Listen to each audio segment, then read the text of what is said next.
I supported my family for 8 years, then found my little brother's group chat where they called me the Family ATM and joked about how I'd never see a penny of the family business. After I cut them off, my parents showed up at my door with eviction notices. Growing up, I was always told that family comes first. My parents drilled that into my head from the moment I could understand words. And I believed it with every fiber of my being. I'm Jake, 29 years old, and until recently, I thought I had a good relationship with my family. Not perfect, nobody's is, but solid enough. I grew up in a middle-class neighborhood in Ohio with my parents, Robert and Ellen, and my younger brother, Chris, who's 25 now. My parents owned a small manufacturing business that specialized in custom furniture. It wasn't huge, but it provided a comfortable living for us. My dad always talked about how one day the business would be for the boys, meaning Chris and me. That was the plan, anyway. After high school, I went to college for business management. The logical step was to learn how to help grow the family business, right? I worked my ass off, graduated with honors, and immediately started helping my parents modernize their operation. New accounting software, a proper website, social media marketing, all that stuff they hadn't quite figured out. Meanwhile, Chris took a different path. He went to college for a while, bounced between majors, then dropped out to find himself. Which apparently meant playing video games and working part-time at a bar. But hey, everyone has their own journey, right? I didn't judge. When I was 21, things changed dramatically. My mom was diagnosed with an aggressive form of breast cancer. The prognosis wasn't great initially, and our family health insurance didn't cover nearly enough of the treatments she needed. Dad was struggling to keep the business afloat while taking care of Mom. I stepped up without hesitation. I put my own plans on hold, took a job at a marketing firm that paid well, and started contributing to the family finances. At first, it was just helping with the medical bills, but soon I was covering mortgage payments, groceries, utilities, pretty much everything. I even moved back home to save on rent and be there for Mom during her treatments. It's just temporary, Dad would say. Once your mom gets better and the business is back on track, we'll make it up to you. I believed him. Why wouldn't I? Family comes first, right? Thankfully, Mom responded well to her treatments. After 2 years of hell, she was declared cancer-free. It was the best day of our lives. We celebrated, cried, and felt like we could finally breathe again. But the financial strain had taken its toll on the business. Orders had fallen behind, some clients had gone elsewhere, and Dad had accumulated some debt trying to keep things going. So I kept helping out. I figured it was an investment in our future, the family business that would eventually be for the boys. Chris moved back home around this time too. Dad convinced him to start learning the business from the ground up, working in the workshop rather than the office where I focused. I thought it was great. Finally, we were all pulling in the same direction. Years passed. I was promoted at work, which meant more money but also more responsibility and longer hours. Still, every month, I transferred a significant chunk of my paycheck to my parents. I helped pay for renovations to the house, a new car for Dad when his old one died, and even a family vacation to Florida that I couldn't join because I had to work. I didn't mind, though.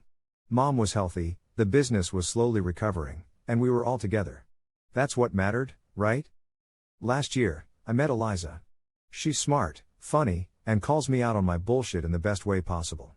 Things got serious quickly, and I found myself thinking about our future together. Maybe it was time to finally move out, get my own place with her, and start building my own life. When I mentioned this to my parents, their reaction was mixed. Mom seemed happy for me but concerned about the financial implications. Dad was more direct. Now's not a great time, Jake, he said over dinner one night. The business is still recovering, and we've got some big orders coming up. We need all hands on deck. I was conflicted but understood. It's not immediate, I assured them. Maybe in 6 months or so? They seemed relieved, and we moved on. But something had shifted inside me. For the first time, I was starting to wonder if there would ever be a right time for me to prioritize my own life. Eliza noticed it too. They rely on you a lot, she observed carefully after meeting my family a few times. Almost too much. I defended them, of course. Explained about Mom's cancer, the business struggles, the family-first mentality. Eliza listened but didn't seem entirely convinced. I just think it's odd that Chris doesn't seem to contribute much, she said. And your parents never talk about you eventually taking over the business despite all you've done. I brushed it off. Family dynamics are complicated, and Eliza was just seeing a snapshot, not the whole picture. But her words stuck with me. The truth came to light in the most unexpected way. Chris had left his laptop open one Saturday when I stopped by the house. He was in the shower, and I needed to check an email about an order I was handling. As I moved the mouse to wake up the screen, a Discord chat was open. I wouldn't normally snoop, but my name caught my eye. There, in plain text, was a group chat between Chris and some of his friends. And they were talking about me. "Jake's coming over again this weekend," Chris had written. "Family ATM is making a deposit lol." My stomach dropped as I scrolled up, reading more messages. "Has he figured out yet that he's never seeing a penny of the business?" one of Chris's friends asked. "Nah," my brother replied. "Dad's already updated the will. When they retire, I'm taking over completely. Jake gets a thank you for your service and a pat on the back." I felt like I'd been punched in the gut. There was more, Chris complaining about how I was such a try-hard, making jokes about how I was wasting my life supporting everyone else. His friends chiming in with laugh emojis and crude jokes at my expense. And the worst part? Messages showing that my parents knew exactly what was happening. Chris had written about a conversation where Dad had assured him that the business would be his alone, that they couldn't split it because Jake has his own career and Chris needs it more. I must have been sitting there for a while because I didn't hear the shower turn off. Chris walked in, towel around his waist, and froze when he saw me at his laptop. "What the fuck, Jake? Privacy much?" he snapped, rushing over. I looked up at him, my vision blurry with tears I didn't even realize were forming. "Family ATM? That's what you call me?" His face went pale. He tried to grab the laptop, but I held onto it. "It's just jokes, man. Don't be so sensitive," he stammered. "And Dad changing the will? Is that a joke too?" My voice was surprisingly steady despite the storm raging inside me. Chris's expression shifted from panic to something like resignation. He sat on the bed, running a hand through his wet hair. "Look, it's not what you think," he began, but I cut him off. "Tell me, then. What is it? Because from where I'm sitting, it looks like I've been financing everyone's lives while you all laugh behind my back." He couldn't meet my eyes. "You've got your own thing going. The marketing job, your girlfriend. You don't need the business like I do." I laughed, a hollow sound that surprised even me. "My own thing? I've been pouring half my income into this family for 8 years. I put my entire life on hold. For what? So you could coast through life and then get handed everything? That's not fair," he protested weakly. "No, it's not," I agreed, standing up. "None of this is fair." I left Chris sitting there and went looking for my parents. They were in the kitchen, Dad reading the newspaper, Mom preparing lunch. They looked up as I entered, smiles fading when they saw my face. "Jake? What's wrong?" Mom asked, putting down the knife she was using to chop vegetables. I placed Chris's laptop on the kitchen table and turned it so they could see the screen. "Is it true? The business goes to Chris alone?" The color drained from both their faces. Dad closed his newspaper slowly, deliberately, like he was buying time to think. "You went through your brother's private messages?" he asked, trying to shift the focus. "Answer the question, Dad." My voice was cold, detached. I barely recognized it as my own. Mom stepped forward, wiping her hands on her apron. "Jake, honey, it's complicated." "It's a yes or no question," I interrupted. "Is Chris getting the business? All of it? After everything I've done?" They exchanged glances, and in that moment, I knew. It was all true. Dad cleared his throat. "We made that decision years ago, son. You have your career. Chris. He needs more stability. The business is his passion." I cut him off with a bitter laugh. "His passion? He barely shows up. I'm the one who's been keeping it afloat with my money while he plays video games." "That's not fair," Mom interjected. "Chris has been learning the hands-on part of the business. You're more on the administrative side." "Because that's where you needed help," I shouted, my composure finally breaking. "I learned the business too. I've been handling the books, the marketing, the client relations. I've been paying your mortgage." Chris appeared in the doorway, dressed now but looking uncomfortable. "Jake, come on, man. Don't make this a big deal." I turned to him, incredulous. "A big deal? You called me the family ATM. You've been laughing at me with your friends while I pay for the roof over your head." The kitchen fell silent. My parents looked ashamed but not surprised. They'd known all along. That's what hurt the most. I took a deep breath, trying to calm the rage and hurt swirling inside me. I've given this family everything. And all this time, you were planning to cut me out. We weren't cutting you out, Dad protested. We just thought. You thought I'd keep financing everyone's lives without ever getting anything in return, I finished for him. Well, you thought wrong. I turned and walked out of the kitchen, out of the house, ignoring their calls to come back and talk. In my car, I sat for a moment, hands shaking on the steering wheel. 8 years. Almost a decade of my life devoted to people who saw me as nothing but a cash flow. That night, I told Eliza everything. She listened without interrupting, then held me while I finally let myself break down. When the tears subsided, she looked me in the eyes. What do you want to do now? She asked simply. It was a good question. What did I want? For the past 8 years, what I wanted hadn't factored into many decisions. But now? I want to live my own life, I said finally. Without them in it. The next morning, I called my bank and canceled all the automatic transfers to my parents' accounts. I called their mortgage company and informed them I would no longer be making payments. I contacted the utility companies and removed my name from the accounts I'd been paying. Then I blocked all their numbers on my phone. It was the hardest thing I've ever done, but also the most liberating. For the first time in years, my entire paycheck was mine. The sense of freedom was dizzying. Of course, my family didn't take it well. They tried calling from different numbers, sent emails, even showed up at my office. I refused to engage. When they cornered me in the parking lot after work one day, I simply said, "I'm not your ATM anymore," and drove away. After a month of this, things escalated. My parents were falling behind on bills. The business was struggling without my financial support. Chris had to actually work full-time for once in his life. Then came the certified letter. My parents had refinanced their house years ago, apparently, and my name was on the mortgage as a cosigner, something I vaguely remembered agreeing to when Mom was sick and we needed money for treatments. Now they were threatening to let it go into foreclosure, which would destroy my credit. It was emotional blackmail, pure and simple. And it almost worked. I sat at my kitchen table, staring at that letter for hours, feeling the old guilt creeping back in. Maybe I was being too harsh. Maybe I should help them one more time. Eliza found me there, still staring at the letter.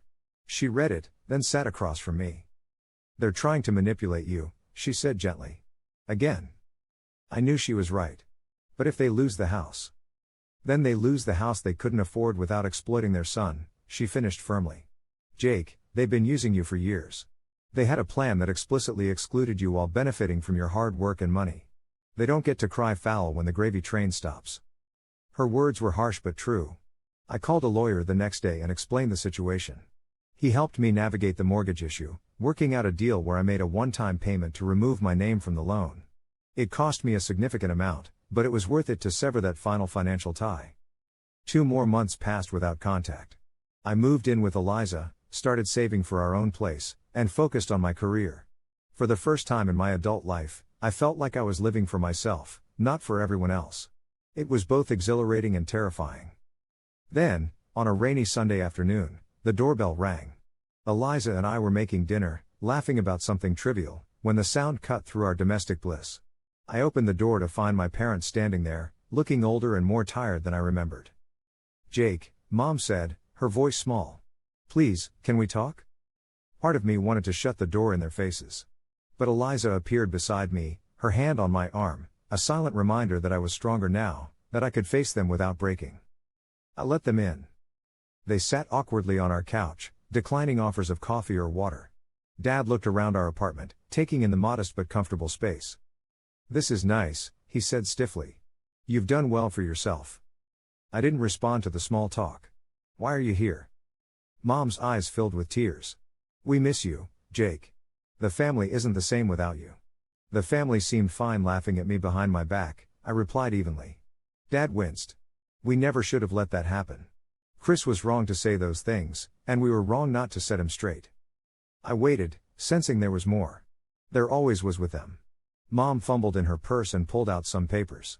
"The bank is foreclosing on the house," she said, her voice breaking. "We've tried everything, but without your help." And there it was. They hadn't come because they missed me or because they were sorry. They'd come because they needed money. "No," I said simply. They looked shocked, like they couldn't comprehend the word. "But Jake, we'll be homeless," Dad protested. "Everything we've worked for." "Everything I've worked for," I corrected him. "I paid that mortgage for years. I kept the business afloat. And all the while, you were planning to give everything to Chris. We can change the will, Mom said quickly. We can make it equal. 50-50, you and Chris. I laughed, the sound devoid of humor. So now that you need me, suddenly I'm worthy of half? No, thanks. What do you want, then? Dad asked, a hint of anger creeping into his voice. To see us on the street? Is that what a good son does? A good son? I repeated, my own anger flaring. A good son supports his family when they're in need. He doesn't expect to be treated like an ATM while being mocked and excluded. A good son deserves good parents. The room fell silent. Eliza slipped her hand into mine, a small gesture of support that meant everything. I'll tell you what I want, I continued after a moment. I want you to leave. I want you to figure out your own problems without using me as a solution. I want you to experience what it's like to actually face consequences for your actions. Jake, Mom began, but I shook my head. I'm done, I said firmly. I gave you 8 years of my life. I helped you through Mom's cancer, through the business struggles, through everything. And you were planning to cast me aside the moment I wasn't useful anymore. Well, guess what? I cast you aside first. Dad stood up, his face flushed with anger. You ungrateful. Don't, Eliza interrupted, speaking for the first time. Don't you dare call him ungrateful after everything he's done for you. Mom pulled at Dad's arm, sensing the conversation was beyond salvaging. We should go, she murmured. I watched them gather their things, feeling strangely calm. As they reached the door, I spoke one last time. I genuinely hope you figure things out, I said. But I won't be your solution anymore. The door closed behind them, and just like that, they were gone. Eliza wrapped her arms around me from behind, resting her head against my back. You okay? She asked softly. Yeah, I replied, surprised to realize it was true. I actually am. That night, as we lay in bed, Eliza asked me a question that had been on her mind. Do you think you'll ever forgive them? I thought about it for a long time. I don't know, I answered honestly. Maybe someday. But forgiveness doesn't mean letting someone hurt you again. It just means letting go of the anger. And I'm not there yet. She nodded, understanding. One day at a time, then. One day at a time, I agreed. The following week, I received another surprise visitor at work. Chris stood awkwardly by my desk, looking like he hadn't slept in days. Can we talk? He asked, his voice lacking its usual confidence. I considered sending him away but decided to hear him out. We went to a coffee shop across the street, ordered our drinks, and sat in uncomfortable silence for a few minutes. The house is gone, he finally said. Bank took it 2 days ago. I nodded, unsurprised. Where are Mom and Dad staying? Uncle Steve's for now. He stared into his coffee cup. The business is struggling too. Turns out your money was keeping a lot of things afloat that I didn't know about. Is that why you're here? I asked bluntly. For money? He shook his head quickly. No. Well, not directly. He paused, seemingly struggling with what to say next.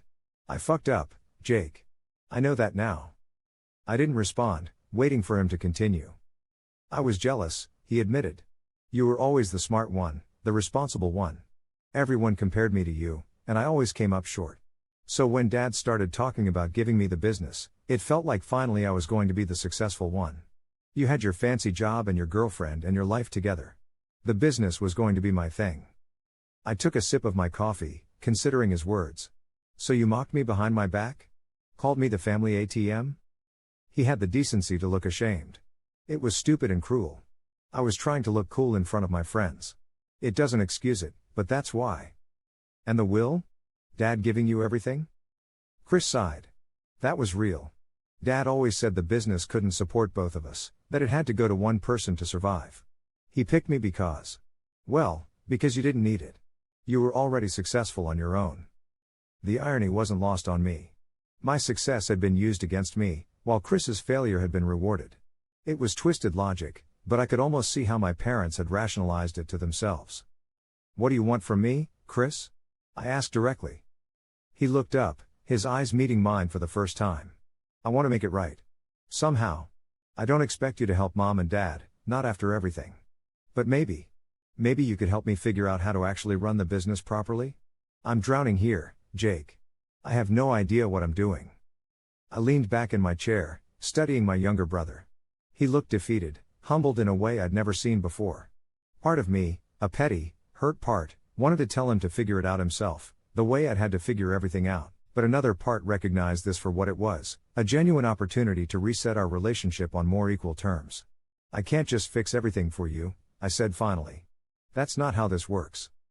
"I know," he nodded quickly. "I don't expect that. Just advice. Guidance. I'll do the work, I swear." I considered the proposal. "Here's my offer. I'll look at the books, give you my professional assessment of the business situation. I'll outline steps you can take to turn things around. But after that, it's on you. I'm not investing money, I'm not co-signing loans, and I'm certainly not paying bills again." Relief washed over his face. "That's more than I deserve. Thank you." "Don't thank me yet," I warned. "You might not like what I find. And if Mom and Dad think this is a backdoor way to get me involved again, they're mistaken. They don't know I'm here," Chris admitted. "They're still processing everything." We finished our coffee, and I agreed to meet him at the workshop the following weekend to go over the business finances. As we parted ways, he hesitated, then awkwardly stuck out his hand. "I'm sorry, Jake. For everything." I shook his hand, not quite ready to offer more. "We'll see where this goes." When I told Eliza about my conversation with Chris, she was cautiously supportive. "Just be careful," she advised. "Make sure you're doing this for the right reasons, not out of guilt or obligation." "I think I am," I replied. "It feels different this time. I'm setting boundaries, not just saying yes to everything. And honestly, part of me wants to help Chris become more independent. If he can stand on his own 2 feet, maybe he'll stop resenting me for being able to do the same." The weekend came, and I met Chris at the workshop as planned. The place looked different, messier, less organized than when I'd last been there. The business hadn't completely fallen apart yet, but it was clearly struggling. I spent hours going through the books, asking questions, taking notes. The picture that emerged wasn't pretty. Without my financial support, the business was barely staying afloat. They'd lost clients, fallen behind on orders, and accumulated more debt than I'd realized. "This is fixable," I told Chris when I'd finished my assessment. "But it's going to take hard work and some tough decisions." I outlined a plan for him, which clients to prioritize, which expenses to cut, how to restructure payment terms, even suggestions for new revenue streams they hadn't considered. Throughout my explanation, Chris took detailed notes, asking smart questions that showed he was genuinely engaged. "I can do this," he said when we were done, sounding more confident than he had at the coffee shop. "It's not going to be easy, but I can do it." "I believe you can," I replied, surprising myself with how much I meant it. As I was packing up to leave, Chris asked the question I'd been expecting. "What about Mom and Dad? They're really struggling, Jake." I sighed, zipping up my laptop bag. "That's their problem to solve, not mine." "But..." "No, Chris," I cut him off firmly. "I'm helping you because you came to me directly, apologized, and asked for guidance, not a handout. Mom and Dad are still trying to manipulate me. The last time they reached out, it wasn't to make amends, it was to get money." He nodded slowly, accepting my position. "I understand. I worry about them." "They're adults," I reminded him. "They'll figure it out or they won't. But that's not on you or me." As I drove home, I reflected on how much had changed in just a few months. I'd gone from being the family doormat to setting firm boundaries. It wasn't always comfortable, but it was necessary for my own well-being. Over the next few weeks, Chris and I developed a new kind of relationship. He'd call with questions about the business, and I'd offer advice, but never money. Sometimes our conversations would drift to other topics, movies, sports, memories from childhood. It wasn't perfect, but it was something. My parents were a different story. After their failed attempt to get me to help with the house, they tried a new tactic, guilt by proxy. They began telling extended family members about their struggles, painting me as the villain who abandoned them in their time of need. Aunts, uncles, even my grandmother called, urging me to reconcile. "They're your parents," my grandmother said during one particularly difficult call. "Family should stick together." "Grandma, with all due respect, you don't know the whole story," I replied gently. "They took advantage of me for years, then planned to cut me out completely once I wasn't useful anymore." "People make mistakes," she insisted. "Forgiveness is important." "So are consequences," I countered. "I'm not punishing them, I'm protecting myself." These conversations were draining, but I held firm. Eliza was my rock throughout it all, reminding me that I wasn't crazy, that my feelings were valid, that setting boundaries wasn't selfish. 3 months after my conversation with Chris, he called with exciting news. The business had landed a major client, a boutique hotel chain that wanted custom furniture for their new locations. It was the kind of contract that could keep them afloat for years. "Jake, this is huge," he exclaimed. "And it's all because of that marketing strategy you suggested. They love the portfolio we put together." I felt genuinely happy for him. "That's great, Chris. You did the work, though. I just pointed you in the right direction." "Still, I couldn't have done it without your advice," he insisted.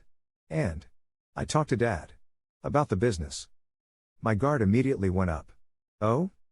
"I told him I want to change the succession plan," Chris continued.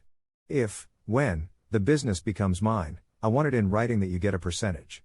Not because you need it financially, but because it's right. You've contributed too much to be cut out completely."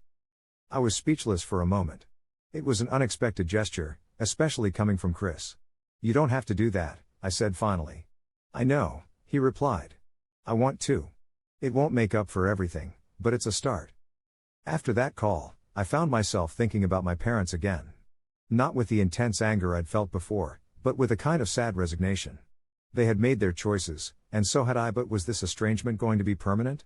Did I want it to be? I discussed it with Eliza one night over dinner. "I don't know what to do about my parents," I admitted. "Chris is making an effort, but they're still playing the victim." Eliza considered this as she took a sip of wine. "What would it take for you to consider rebuilding some kind of relationship with them?" It was a good question. What did I want from them? "A genuine apology would be a start," I said slowly. "Not one that comes with a request for money or help, but a real acknowledgement of what they did wrong. And a commitment to treat me with respect going forward." She nodded. "That seems reasonable. Have you told them that?" I hadn't. In fact, I'd been avoiding direct communication with them entirely, dealing with their manipulation attempts by simply not engaging. Maybe that wasn't the most productive approach. "Maybe I should write them a letter," I suggested. "Lay it all out clearly. What they did, how it made me feel, what would need to change for us to have any kind of relationship in the future." "I think that's a great idea," Eliza encouraged. "At the very least, you'll have said your piece. What they do with it is up to them." So that's what I did. I spent an entire weekend drafting, editing, and refining a letter to my parents. I didn't hold back. I detailed every instance where they'd taken advantage of me, every hurtful comment I'd discovered, every broken promise.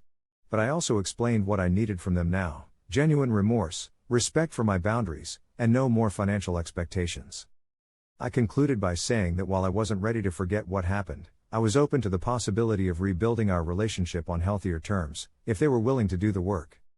I mailed the letter on a Monday morning. By Wednesday, I hadn't heard anything. By Friday, I was starting to think they might have ignored it entirely. Then, on Sunday afternoon, as Eliza and I were returning from grocery shopping, we found them sitting in their car outside our apartment building. They got out as we approached, looking nervous. "We got your letter," Mom said by way of greeting. "Can we talk?" I looked at Eliza, who gave me a supportive nod. "Okay," I agreed. "But if this turns into another request for money, we're done." We went up to the apartment, and I made coffee while an uncomfortable silence filled the living room. When I finally sat down across from them, my dad spoke first. "Your letter," he began, then cleared his throat. "It was hard to read." "It was hard to write," I replied evenly. "We didn't realize." Mom started, then stopped, tears filling her eyes. "No, that's not true. We did realize what we were doing. We just found ways to justify it to ourselves." Dad nodded, looking older than I remembered. "We told ourselves we were doing what was best for the family. That you were successful on your own and didn't need the business, while Chris struggled and did. We told ourselves that you were helping because you wanted to, not because we were pressuring you." "But?" I prompted, not willing to make this easy for them. "But we were wrong," he admitted, meeting my eyes directly for the first time. "We took advantage of your generosity. We prioritized Chris's future over yours, even though you were the one supporting us all. And when you stopped helping, instead of respecting your decision, we tried to manipulate you into coming back." It was more self-awareness than I'd expected from them. "We're not here to ask for money," Mom added quickly. "We've figured some things out. Steve is letting us stay with him until we can find a small apartment. The business is actually doing better now that Chris is implementing your suggestions. We're here because..." Dad paused, seeming to struggle with the words. Because we miss you. And because we're sorry. Truly sorry. I studied their faces, looking for signs of insincerity or manipulation. But all I saw was exhaustion and regret. I can't just forget everything that happened, I said finally. The trust we had is broken, and it's going to take time to rebuild, if it can be rebuilt at all. We understand, Mom nodded. We're willing to do whatever it takes. We don't expect things to go back to the way they were. We just want a chance to be a part of your life again, on your terms. I thought about it, about what my terms would actually look like.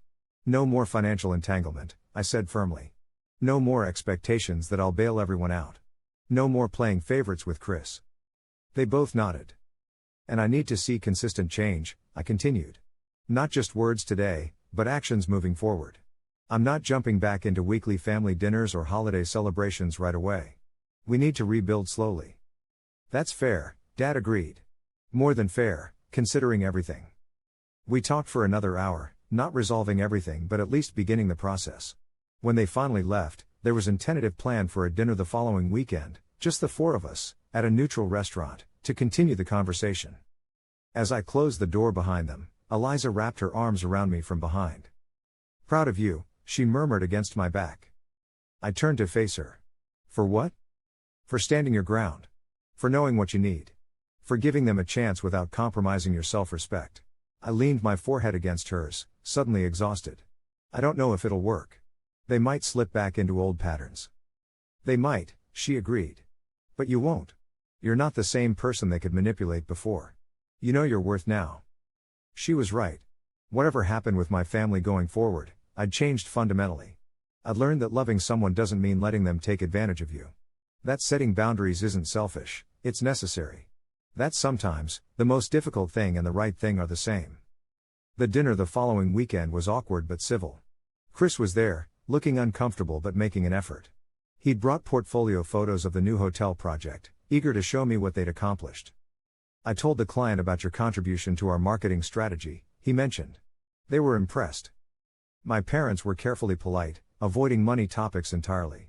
When the check came, Dad insisted on paying, waving away my attempt to split it. Let me do this, he said quietly. Not because I'm trying to buy your forgiveness, but because it's a small way to say thank you for everything you've done. It was a tiny gesture, but it felt symbolic somehow. A reversal of roles, an acknowledgement that they understood things had to change. As we were leaving the restaurant, Mom hugged me tentatively. One step at a time, she whispered. One step at a time, I agreed. In the car on the way home, Eliza asked how I felt. Cautiously optimistic, I replied after thinking about it. They're trying. That's something. She squeezed my hand. And if it doesn't work out? Then I tried too, I said simply. And I can live with that. 6 months have passed since that dinner. Things aren't perfect with my family, probably never will be. There are still awkward moments, old patterns that try to reassert themselves. But there's progress too. Chris and I have developed a genuine friendship, something we never really had before. He runs business decisions by me sometimes, but as a respected advisor, not as a backup plan. The hotel contract has been so successful that they're expanding the workshop and hiring additional craftsmen. My parents have found a small apartment they can actually afford. They've stopped asking for help with bills or expecting me to solve their problems. Our interactions are more authentic now, focused on rebuilding trust rather than financial transactions. Last week, they invited Eliza and me over for dinner, the first time since everything happened. As we sat around their modest table, I noticed something different. They asked questions about our lives, our plans, our hopes for the future. They listened when we spoke. They treated us like adults with our own valid paths, not just extensions of their needs and expectations. After dinner, as Eliza helped Mom with the dishes, Dad pulled me aside. I want you to know something, he said quietly. I've changed my will again. The business will still go primarily to Chris since he's running it day to day now, but you'll have a significant ownership stake. Not because you need it financially, but because it's right. Because you earned it. I nodded, appreciating the gesture for what it was, not just about money or assets, but about recognition and respect. Thanks, Dad, I said simply. Later that night, as Eliza and I lay in bed discussing the evening, she asked if I regretted anything about how things had played out. I thought about it carefully. I regret that it took such a dramatic rupture to change things. I wish I'd established boundaries years ago, before so much resentment built up. But I don't regret standing up for myself when I finally did. She propped herself up on one elbow, looking down at me with a smile. So what's next for us? I smiled back. Well, I've been saving a lot more money now that I'm not supporting an entire extra household. I was thinking maybe it's time we started looking for a place of our own. Something permanent. Her eyes widened slightly. Like, buying a house? Like buying a house, I confirmed. Building our life together. Focusing on our future. She leaned down to kiss me, her hair falling like a curtain around us. I'd like that, she whispered. Very much. As I held her close, I reflected on how much my life had changed in less than a year. I'd gone from being the family ATM, pouring everything into others while getting nothing in return, to prioritizing my own happiness and health. I'd lost the family I thought I had, but gained a clearer understanding of what family should really mean: mutual respect, genuine care, and love that doesn't come with conditions. It wasn't the path I'd expected to take, but it had led me exactly where I needed to be.